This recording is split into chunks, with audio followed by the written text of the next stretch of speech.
manomezany Jehova ry zanak'Andriamanitra. Eny, manomeza voninahitra sery ho an'i Jehova. Omeo an'i Jehova ny voninahitry ny anarany. Miankofa eo anatrehany Jehova amin'ny fiangona masina.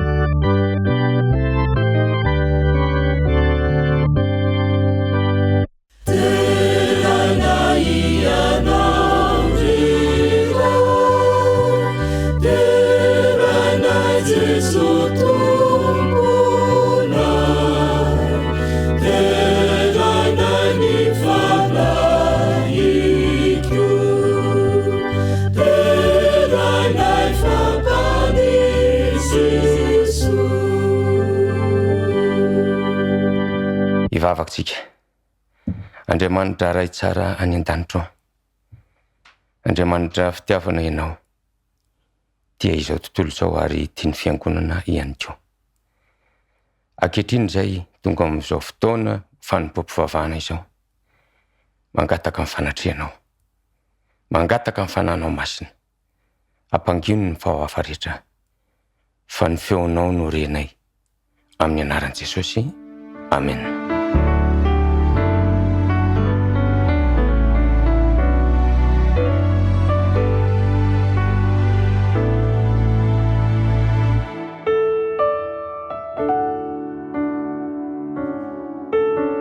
Faly miarabanao izay ao amin'ny fiangonana Sorankely distrika Ambohijanaka tratra ity sabata masina ity.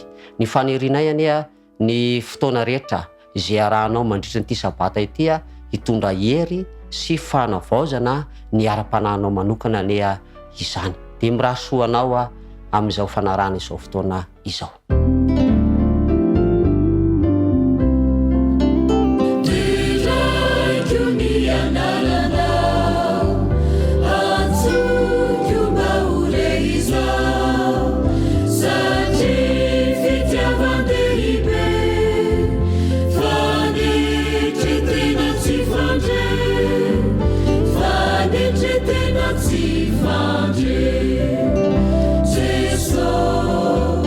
Jesus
Saika ianao handray ny baibolinao ka hamadika izany ao amin'ny Matio.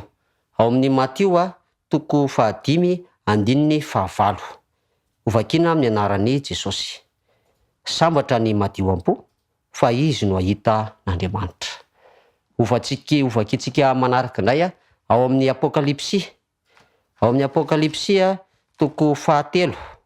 Apokalipsy 5:20. Aminaran'i Jesosy, indro efa mitsangana eo am-baravarana ka mandondona. Raha misy meno feoko ka mamono varavarana, diditra ao aminy aho ka hiara misakafo aminy ary izy ho amiko. Hotahirana ny teny ka hitondra soa ho antsika rehetra.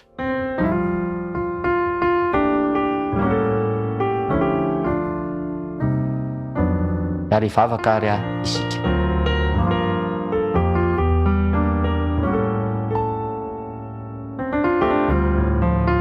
Rainay masina indrindrany an-danitra, indreto izahay mivavaka eo anatrehanao amin'izao fotoana izao. Ny fanirianay ny vavaka rehetra izay atrandratray amin'izao ora sy fotoana izao dia mba ho tonga any amin'ny fitoerana masina misy anao. Mitondra mbavaka manokana ho an'ireo manatrika izao fotoana izao izahay, mba hidirinao an-tsehatra ny fiainana isan-tokantrano misy azy ireo. Mitondra mbavaka manokana ihany koa izahay ho an'ny vavaka manokana izay iarahan'izy ireo miaraka aminay amin'izao fotoana izao, mba ho valianao araka ny sitraponao anay izany. Amin'ity fotoana ity dia hienony toriteny avy aminao izahay. Ny fanirinay, ny afatra izay hoenonay amin'ity fotoana ity dia hitondra hery isan-tokantrano anay izany, indrindra izay manaraka izao fotoana izao. Ary ny fanirinay dia ireo hevitra rehetra mampisaraka anay aminao, manalavitra anay aminao dia ho avelanao izany amin'izao fotoana izao. Tonoana vavaka amin'ny anaran'i Jesosy, ilay tianay sy mihaino vavakay. Amen.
Fanompoam-pivavahana ho amin'ny ampahafolo misy fanatitra isika izao. Asaika anao andray izay efa nomaninao ka hitondra izany am-bavaka nangina mandran'ny fotoana fohy.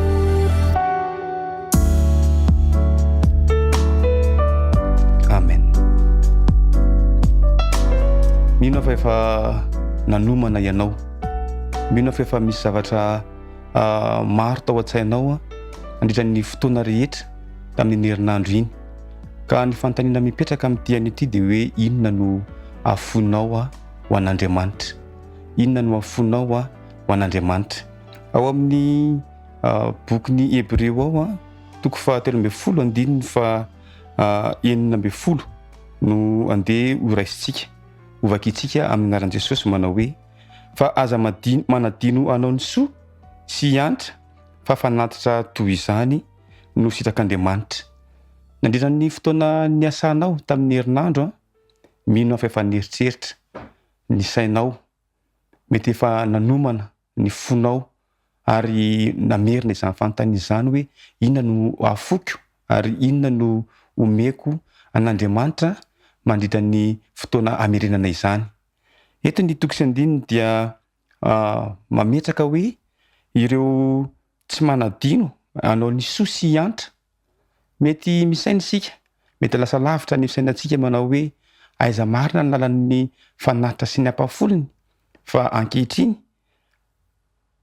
dia mampirisika anao ny baiboly anao ny soa ary hiantra fa izany no fanatitra tsara indrindra omenan'Andriamanitra. Koa maneke, koa manana fahalalana manolotra ho amin'izany Andriamanitsika izany, fa azy irery ihany ary mendrika ho azy irery ihany ny famendrenana izany. De hivavaka isika. Ry Ray Amasina tanazany an-danitra, mbola fifaliana no iantsona ny anaranao ankehitriny. Tonga eto amin'ny fotoana soa sy sarobidy amin'ny fanompom-pivavahana amin'ny ampafolony sy ny fanatitra izahay.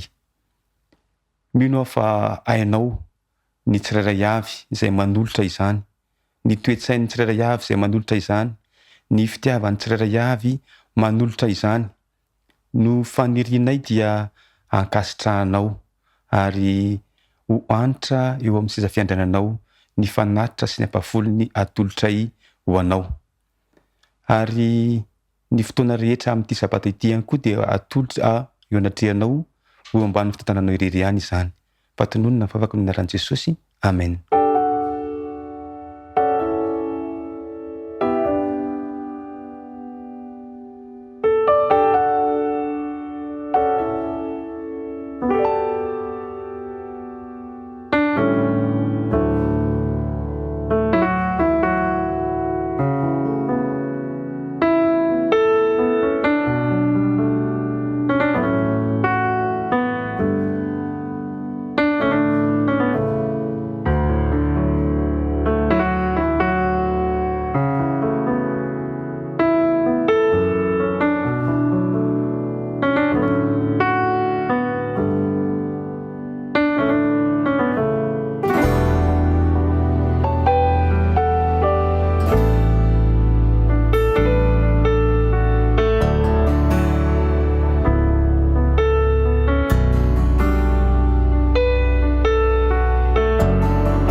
Salina Hoany mitondra ny hafatra manao ankizy amin'ity sabata ity. Tantara iray no andeha andraisana lesona amin'ity androany ity. Ny lohatenin'izany dia manao hoe fasika sy vato. Fasika sy vato. Mpiara-miazakazaka ireto roalahy ireto i Mika sy Stiva no anarany. Rehefa nandeha zareo nisy fotoana dia very tany anaty tany efitra izy ireo. Fantatrao moa hoe ino izany tany efitra izany? Toerana tsy misy olona any, tsy misy trano fa fasika avokoa no hitanao rehefa mijery ny manodidina ianao. Noho izany dia tsy maintsy nandeha tongotra ora maro izy ireo tamin'izay fotoana izay. Rehefa nandeha teny zareo dia lana ny vatsy tany anaty kitapony, lana ny rano. Tafangiray sisa no nisy rano ary tamin'ity fotoana ity dia tsy maintsy niadivan'izy roalahy ilay rano sisa tavela. Rehefa izay dia novelesiny Stiva tamin'ny tavoahangy ny lohan'ny Mika tamin'izay fotoana izay. Somary fanina izy satria efa reraky ny ditongotra ary niodrika teo amin'ny fasika izy dia nanoratra hoe androany dia nokapohan'ny namako tamin'ny tavoahangy dia lasa ihany zareo nanodidia. Rehefa teny an-dalana zareo rehefa nandroso tao alolo tao dia nahita toerana anankiray izy izay nisy rano sy nisy ala. Rehefa nahita an'io izy dia avy hatrany dia niazakazaka ary nisotro rano teo. Rehefa nisotro rano teo indray izy roalahy dia nilatsaka tao anaty rano indray Mika tamin'izay fotoana izay ary dia sepotra tao anaty rano tao izy fa novonjeny Stiva malaky kosa izy tamin'izay fotoana izay. Rehefa nahazo aina teo izy dia nanoratra teo amin'ny vato indray izy tamin'ity fotoana ity hoe androany dia namonjy andray ny namako. Gaga i Stiva rehefa nahita an'izay fihetsika nataon'ny Mika izay hoe efa naninona rehefa nanao ratsy anao dia nosoratanao tamin'ny fasika fa rehefa nanavotra anao kosa dia nosoratanao tamin'ny vato. Dia namaly azy i Mika hoe rehefa nanao ratsy ianao dia ataoko amin'ny fasika amin'izay mora voafafa izay ratsy nataonao tamiko izay, fa nosoratako tamin'ny vato kosa ny zavatra tsara nataonao tamiko amin'izay mba ho tsaroako mandrakariva hoe nanao tsara tamiko ianao. Izany ihany koa no hafatra izay tiana mampitaina aminao ankizy amin'ity sabata ity. Rehefa misy namanao manao ny ratsy aminao dia andeha hosoratana amin'ny fasika izany ary mba ho mora voafafa ho voavelantsika ny eloko ireo izay manao ratsy aminao. Ary rehefa misy manao tsara kosa dia ho tsaroana mandrakariva ireny tsara izay nataon'ny olona taminao ireny. Ny Baiboly dia mampirisika antsika mba hanana ny toetra madio am-po araka ny voalaza amin'ny Matio. Andehany ho jerena ny Matio 5:5-7. Matio 5:5-7 amin'ny anaran'i Jesosy. Sambatra ny madio am-po fa izy no ahitan'Andriamanitra. Faniriana ho anao ankizy amin'ity sabata ity dia anana izany fahadiovam-po izany ka raha misy ny manao toetra tsy mety aminao, misy manao zavatra mampalahelo aminao ireo namanao na ireo olona akaiky anao dia moramora aminao amin'izay fotoana izay ny amela ny fahotan'izy ireo. Andeha hivavaka raha ohatra ka vonona ianao ankizy anana izay toetra fahadiovam-po sy tsy mamela heloka izay dia hivavaka ho anao amin'ity androany ity. Hiaraka hivavaka isika. Raha eo misaotra anao izahay no ny hafatra izay nomenao anay tamin'ity sabata ity.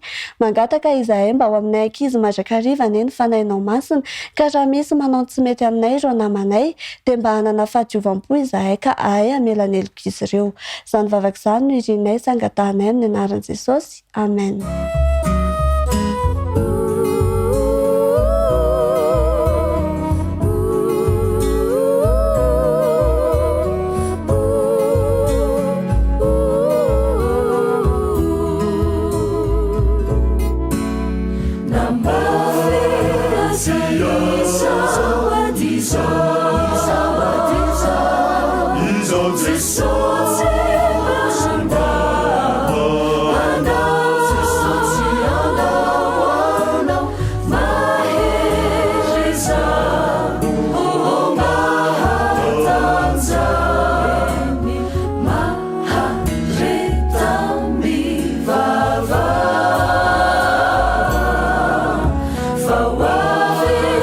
Maraina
malala.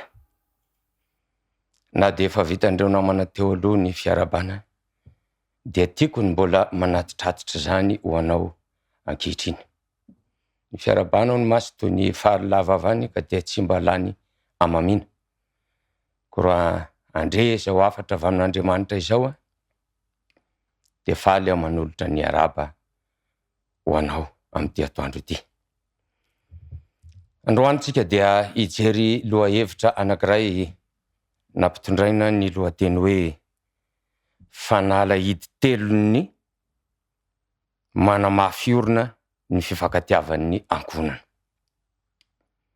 Nahoana moa ny resahany zany lohahevitra hoe fifankatiavan'ny ankonana izany? Anatin'ny vanim-potoana sarotra indrindra tsika ankehitriny, mandalo ao anatin'ny fahasahiranana izao tontolo izao misy atsika. Eny fa na dia eto anivon'ny firenena misy atsika, na ny fiarahamonina, na ihany koa ao anatin'ny fiangonana izay misy atsika tsirairay avy, izay heverina fa ho toerana fanovozan-kery, toerana fandraisana ny fampahiresana rehetra, dia tsy manalavitra izany ny tsy fifankatiavana.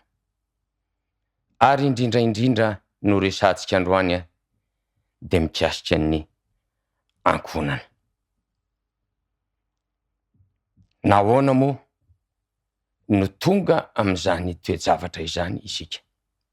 Ohatrany mahazendana ihany satria raha oharina amin'izay akaiky indrindra aza amin'ireo ray aman-dreny izay teo aloha, dia hita fa mihasarotra tokoa izany fifandraisan'ny ankonana izany. Ary zany indrindra no nisafidina nyity lohahevitra anankiray ity mba hoentina manamafy orona sy mamerina indray ny fifankatiavan'ny ankonana. Mety manontany tena isika hoe fangamo dia natao ao anatin'ny fisavoritana izao ny fiainan'ny zanak'olombelona. Na dia miezaka isan'andro aza ireo manam-pahaizana, ireo mpitondra fivavahana, ary indrindra ny loham-pianakaviana, dia atao amin'ny korosifana andro manalina izany. Raha ho antsika mpandinika ny Baiboly dia zavatra tsy mahagaga zany, ary zavatra tsy tongatonga ho azy zany, satria hatrany am-piandohana rehefa lavo izao tontolo izao dia tsy nataon'Andriamanitra onona mandrakizay eto amin'ity tany ity isika. Fefa misy toerana nomanin'Andriamanitra ho amin'izany. Fa ahoana moa filazan'ny Baiboly mikasika ny toe-java-misy ankehitriny? Ny Jesosy dia nilaza ao amin'ny Matio 4:20, rehefa niresaka tamindreo mpianana izy tany amin'ny 2000 taona lasa tany. Zao no niresahany tamin'izany fotoana izany. Tsy hijery afa-tsy toko sy andininy vitsivitsy tsika mifandraika amin'ny atao hoe tsy fifankatoavana, tsy fifankatiavana sy ny fifankalana ao anatin'ny tokantrano sy ny ankonana. Eo amin'ny andininy 20 dia zao no lazainy. Matio 4:20, ny andininy 20. Ndeo vaketsika amin'ny anaran'i Jesosy. Ary amin'izany andro zany dia ho tafitona ny maro, ary ifampiapanga sy fankahala izy. Zavatra anankitelo raha mijery an'ity andininy indray ity fotsiny tsika dia efa voaresaka ty sady tafitohina, ifampiapanga ary ifankahala. Ny maro ny resahany eto, kanefa io dia tafiditra ao anatin'ny ankonana. Petsaka ny tafitohina amin'ny tsy ahoana indraindray, mety tsy dia antony mazava loatra akory, Ary vokatra zany dia mifampiapanga. Movatsy ilaina taony Adama sy Eva fahizay tany Edena. Ary tonga hatrany amin'ny menarana izany, ny apangan Jehova ho tompon'antoka. Raha mbola tohizantsika ny toe-javatra isy io amin'ny Matio 4:20 ihany, ka raha jerentsika ny andininy 12, andininy 12, Matio 4:20, ny andininy 12, de zao ny vaky, de zao ny fivakiny. Aoka isaina izay mamaky, ary aoka ny olona rehetra ny Jodia andositra ho any atendrombohatra. Fa raha somary verenantsika kely fa somary mitsambikina amin'izay dia ny andininy 12 toy izay hoe, ary noho ny haben'ny tsy fankatoavan-dalàna dia hiamangatsika ny fitiavany maro. Zany hoe, ao anatin'ny ity atao hoe fahatafitohinana, ao anatin'ny ity atao hoe fampiapanga, ary ao anatin'ilay atao hoe hifankahala, dia voalaza fa hiamangatsika ny fitiavany maro. Ary ny tena loza dia izao, any amin'ny andininy 12 izy dia milaza an'izao, andininy 12, fa amin'izany andro zany dia hisy fahoriana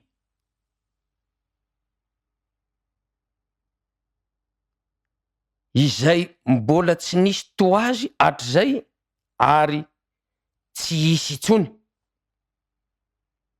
Ny andininy 12, ary raha tsy efa nafoizina izany andro zany, dia tsy nisy nofo vonjena fa noho ny olom-boafidy dia voaizina izany andro zany. Raha ity olana amin'ny tsy fifankatiavana ity zany izay miteraka ny fahoriana rehetra, dia tsy hisy nofo azakan'izany. Dia ary jerevantsika hoe, dia zany foana ve zany ny fiainantsika? Nateraka hijaly ve tsika? Jesosy nefa dia namaly ihany ao amin'ny Jaona 10. Ny Jaona 10 no ho jerevantsika. Jaona 10, ny andininy 10. Jaona 10, ny andininy 10. Dia zao ny fivakany: ny mpangalatra tsy avy, raha tsy hangalatra sy hamono, ary handringana. Izao avy mba hanana ny fiainana sady hanana ny be dia be.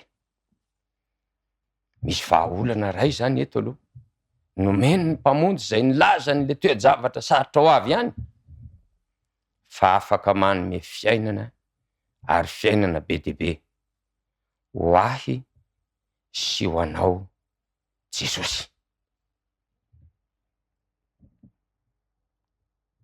Vahaolana ary izay ho atolotra antsika araka ny lohateny tery hoe ireo fanalahidy 3 manamafiorina indray ny fifankatiavan'ny ankonana. Inona ireo? Izay miopana eo amin'ny Jesosy ilay mpanome azy, dia hanome azy fiainana be dia be. Izao ny voalazan'ny Hebreo 10. Ny Hebreo 10, ny andininy 5 no horesahantsika voalohany. Hebreo 10, ny andininy 5. Aza mahafoy ny fiarahantsika miangona, atsanitsika treo fotsiny ny vaky teny. Ny voalohany zany, lakile voalohany resahana eto dia ny hoe aza mahafoy ny fiarahantsika miangona. Rehefa mampiasa ny ty atao hoe miangona ity tsika, dia indraindray mieritreritra fa ny any am-piangonana, satria hoe miangona no resahana, dia ny hoe ny any am-piangonana. Fa raha somary ahitatritsika kely ny tena hevitra io teny io raha tenenina amin'ny teny frantsay tsotra amin'ny baiboly de hoe n'abandonne notre assemblée. Zany hoe le fiangonana resahana eto zany de le hoe fihavanana, assemblée, fifandraisana. Marina ny tenenina teo fa ny fiangonana de anisan'izay atao hoe vahaolana voalohany. De ny firaisan'ny ankonana, ny fifampitantanan'ny ankonana mamonjy ireny fiangonana ireny. Marina zany. Ary anisan'ny mampiavana ny ankonana, manamafy orina ny fankatiavana, ny fankanesana any am-piangonana. Fa misy anankiray ihany koa, le fiangonana dia ao anivon'ny ankonana. Tokony hisy laminasa manokana, misy lamina fandaharam-potoana manokana eo anatrehan'ny ankonana mba ho toy ny fiangonana, assemblée, fivoriana, fifanankalozan-kevitra, fiarahan'ny mpianakavy. Tsy fantatro, mety ohatra hoe isaky ny weekend, tsy ndraindray, na isaky ny fotoana mahavory-lanina ny fianakaviana. Tsy tokony atao ambanin-javatra mihitsy zany. Manarak'izany dia misy ny fiangonana zay tokony ao an-tokantrano amin'ny alalan'ny fiarahana mideran'Andriamanitra maraina, hariva. Asa raha fantatrao. Ary mino aho fa iainanao zany. Fa amin'izao fiainantsika ankehitriny zao de misy fotoana ny fianakaviana dia tsy tafahoana mihitsy raha tsy herinandro. Satria dada alina vao tonga. Ary vao maraina maizimaizina koa de fa lasa. De ny ankizy mamonjy ny asa mandraharaha. De ohatry zay foana. De tsy mifankahita mihitsy ny fianakaviana. Ka raha indray mandeha isaky ny fiangonana fotsiny zany no ataontsika fivoriana, de iena ny elanelana. Fa rehefa manao laminasa iombona ny fianakaviana, ny tokantrano tsirairay avy de amafy orina ny fifankatiavana ao tokantrano. Lahoery ary nde mba ho atao programan'asa ao an-tokantrano ny anao zay ampiray ampikambana ny fianakaviana. Voalohany, mba tsy hanao ambanin-javatra ny fitaovam-pivavahana any amin'ny fiangonana, fa tsy hanao ambanin-javatra ny programam-pianakaviana ihany koa mba ho amin'izany fiangonan'ny fianakaviana zany. Ny fanalahidy faharoa de zay voasoratra amin'ny Jakoba 5. Jakoba 5, ny andininy 12 ny tapany faharoa no nde ovakitsika. Jakoba 5, ny andininy 12 tapany faharoa. Mifampivavaha mba ho sitrana ianareo ny fiasan'ny vavaky ny marina dia mahery indrindra.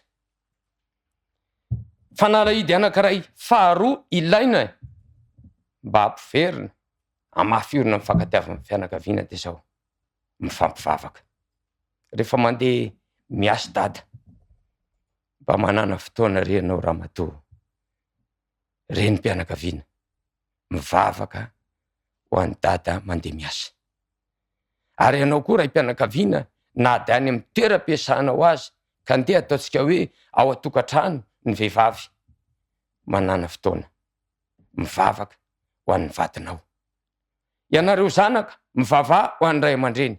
Ary nareo ray aman-dreny, mivavaha tsy tapaka ho an'ny zanakareo.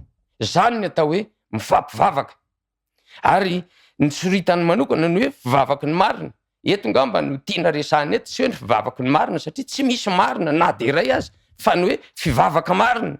Raha tena marina, tena ao am-ponao, feno fitiavana no mivavaka ho an'ny ankonanao tsirairay avy, de zay lay mahery indrindra. Zay ny fanalahidy faharoa. Ary fanalahidy fahatelo zay ho resahako ho anao androany, de zay hita amin'ny Jaona 7:12.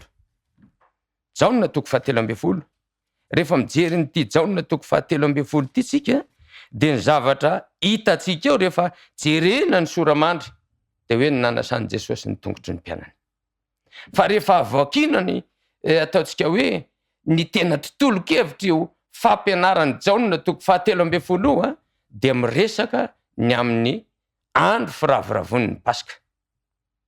Atomboka amin'ny alalan'ny fiarahana misakafo izy io. Ary ao anatin'ny fiaraha-misakafo dia misy fifanompoana tena tokony ho alaitahaka.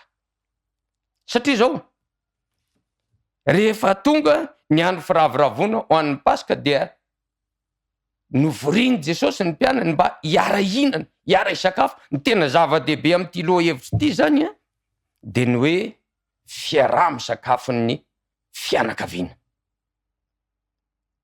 Raha mijery an'ity fampianaran'i Jesosy ity tsika dia natomboko Jesosy amin'ny hoe indininy faharoa, jaona toko 17 indininy faharoa, jaona 17 indininy faharoa, ary raha mbola teo amin'ny fisakafoanana hariva izy, zany hoe teto zany misy fiarahana misakafo hariva, resahana eto, ary niaraka tamin'ny mpianany izy.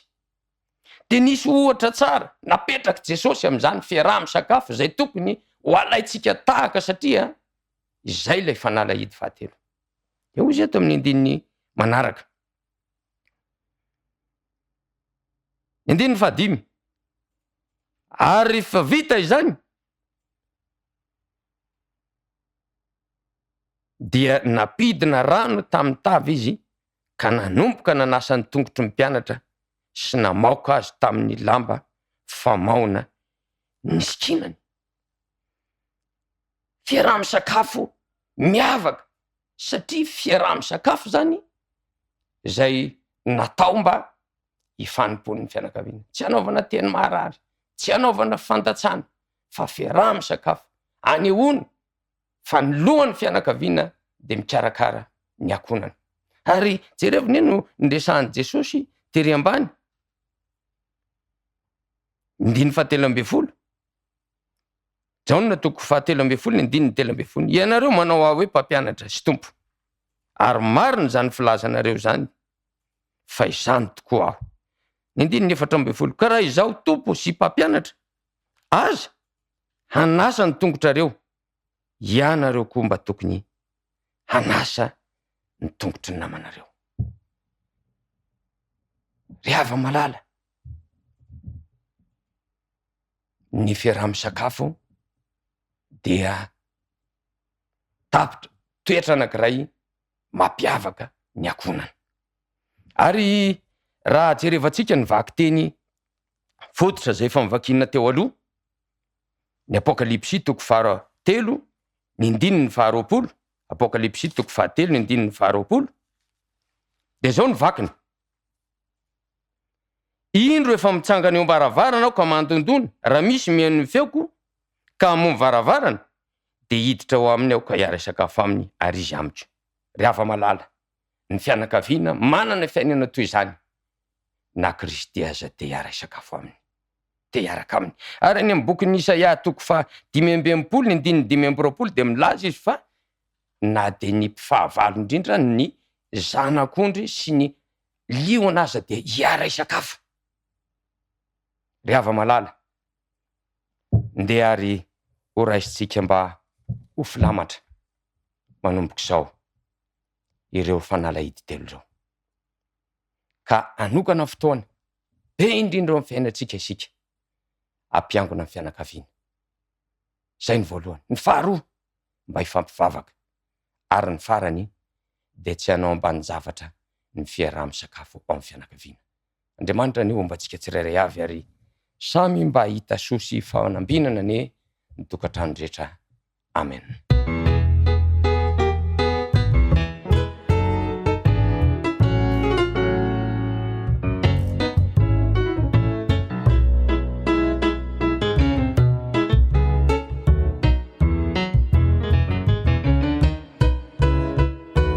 Eo akaikinà,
Andriamanitra rainay eo, fantatra efa tianay tokoa ianao, ary izay no mahavitiavana anao. Mandalo amin'ny rotoroto izao tontolo izao, tafiditra ao anatin'ny tokantrano maro ny fifankalana, mihamangatsika isan'andro isan'andro ny fifankantiavana. Nampianarin'ny teninao fa misy lalana ahafahana miala amin'izany, teny mba tsy ahafahan'ny fianakaviana mahafoy ny fiarahana mivavaka. Fiarahana miangona, mba hifampivavaka isan'andro isan'andro, ary indrindra mba tsy hanao ambanin-javatra amin'ny fiaraha-misakafo amin'ny ankohonana. Satria tianay Tompo, mba ianao ilay mandondona ny varavaran'ny fonay no hiditra amin'ny tokantranonay tsirairay avy, dia mba hiara isakafo aminay. Ataovy mahita fitehona treanao izahay, amin'ny anaran'i Jesosy. Amen.